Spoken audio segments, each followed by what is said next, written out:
Banjir melanda sejumlah wilayah di Cirebon, Jawa Barat Selasa sore kemarin. Warga panik karena air deras menerjang sejumlah wilayah. Selain hujan yang cukup lebat selama beberapa jam, banjir ini juga diakibatkan meluapnya sungai. Sementara sebuah gudang salah satu supermarket akibat terjangan air deras mengakibatkan seluruh barang hanyut terbawa banjir. Selain barang-barang yang hanyut, banjir juga menghanyutkan 19 kendaraan sepeda motor, 4 sudah ditemukan, 15 belum ditemukan.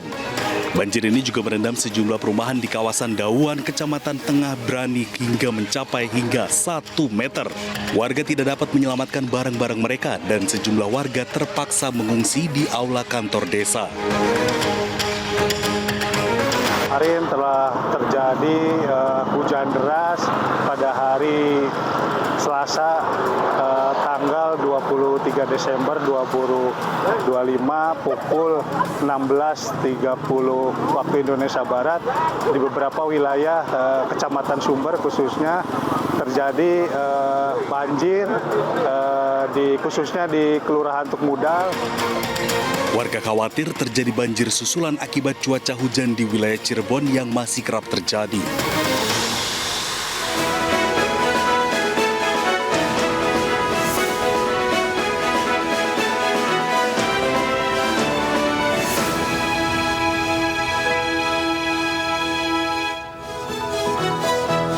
Hampir 1 bulan berselang, namun dampak bencana banjir dan longsor Aceh masih dirasakan para korban.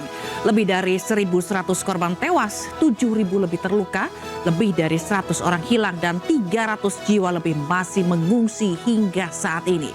Tak hanya itu, infrastruktur luluh lantak hingga menyebabkan tidak berjalannya sistem produksi di masyarakat hingga berdampak pada kerusakan ekosistem.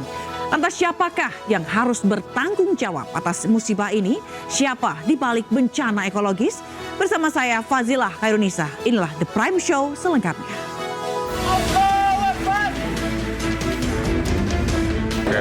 Pembalakan, saat ini kita sudah menaikkan titik satu korporasi, kemungkinan ada 2 lagi yang akan kita naikkan.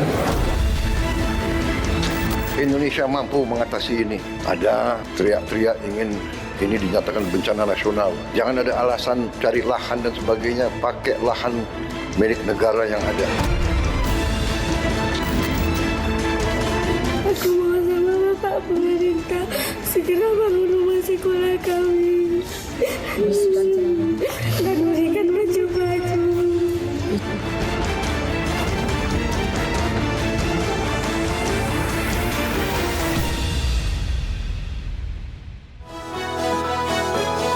Pemirsa, pemerintah Indonesia menempuh langkah hukum pasca aksi bintang film dewasa Bonnie Blue yang dilecehkan bendera merah putih. KBRI London telah melapor ke otoritas setempat agar aksi pelecehan yang dilakukan Bonnie Blue ditangani sesuai hukum yang berlaku. I disrespect Bali culture, but that is nothing compared to the disrespect of the boys of action. Pemerintah Indonesia menempuh langkah diplomatik dan hukum pasca aksi selebritas film dewasa Bonnie Blue yang melecehkan bendera merah putih. Dalam video yang viral, ia menginjak-injak bendera merah putih sambil menyeret bendera Indonesia di tanah. Bahkan aksi provokatifnya itu dilakukan di depan kantor KBRI London, Inggris. Ia bersama dengan beberapa pria mengenakan penutup kepala melakukan pelecehan tersebut.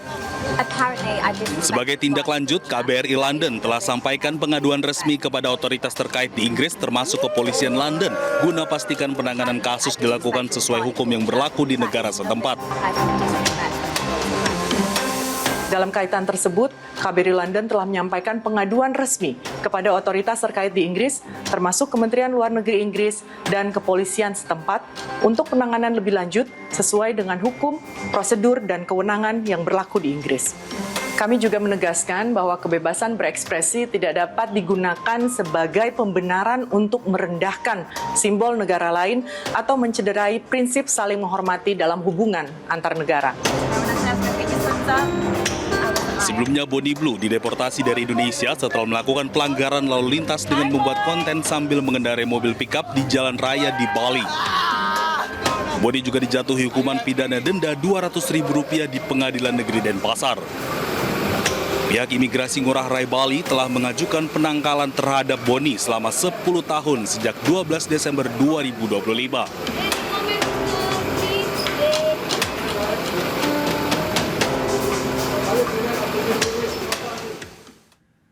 Kejaksaan Agung menyerahkan uang rampasan dan denda administratif penyalahgunaan kawasan hutan senilai 6,6 triliun kepada negara. Secara simbolik, uang tersebut diserahkan Jaksa Agung ST Burhanuddin kepada Presiden Prabowo. Penyerahan laporan capaian 4 juta hektar dari Jaksa Agung. Satuan Tugas Penertiban Kawasan Penertiban Hutan Satgas atau PKH menyerahkan uang senilai 6,6 triliun rupiah. Hasil penyelamatan keuangan negara kepada pemerintah yang disaksikan langsung Presiden Prabowo Subianto di Gedung Bundar Kejaksaan Agung, Jakarta, Rabu sore.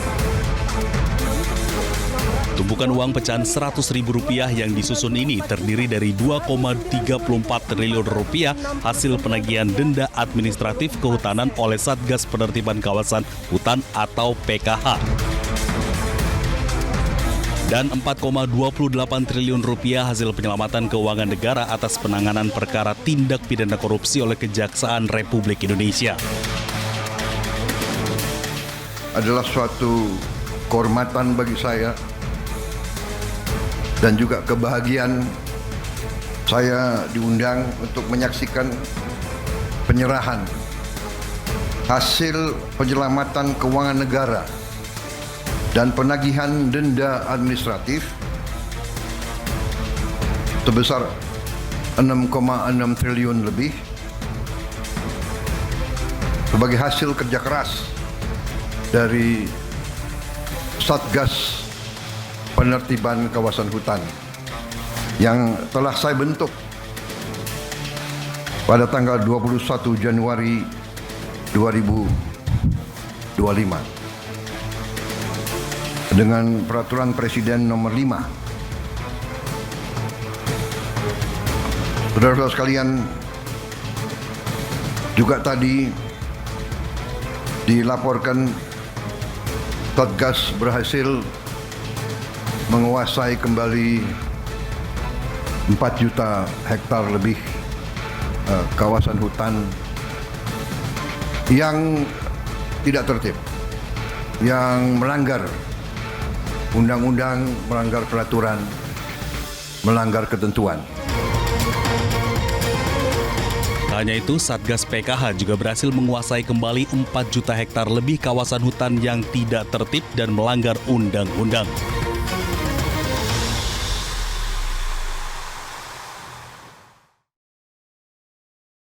Wakil Gubernur Provinsi Kepulauan Bangka Belitung, Heliana, ditetapkan Bareskrim Polri sebagai tersangka kasus ijazah palsu. Heliana juga berstatus terdakwa penipuan yang kasusnya sedang bergulir di Pengadilan Pangkal Pinang.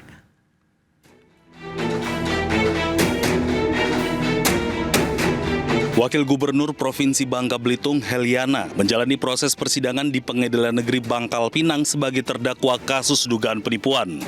Belum selesai satu kasus yang menjeratnya, Heliana ditetapkan sebagai tersangka atas kasus dugaan ijazah palsu oleh Bareskrim Polri. Kasus ijazah palsu terhadap dirinya dilaporkan oleh mahasiswa Universitas Bangka Belitung atas nama Ahmad Sidik ke Bareskrim Polri. Gubernur Bangka Belitung, Hidayat Arsani, menyatakan kasus hukum yang menjerat wakilnya tidak mempengaruhi jalannya pemerintahan. Nah, jadi ini adalah ranah hukum yang harus dilaksanakan. Dan bagi saya, tidak ada kaitan dengan saya. Karena waktu beliau mencalonkan wakil gubernur, beliau pakai ijazah SMA. Ya. Nah, kita berharap dengan kasus ini, ibu ini bisa melaksanakan tugasnya untuk menyelesaikan kasus hukumnya di Mabes Polri. Awak media berupaya untuk mengonfirmasi penetapan tersangka terhadap Heliana. Namun, Wagub tidak bisa diganggu karena sedang istirahat. Dari Pangkal Pinang, Bangka Belitung, Haryanto, iNews melaporkan.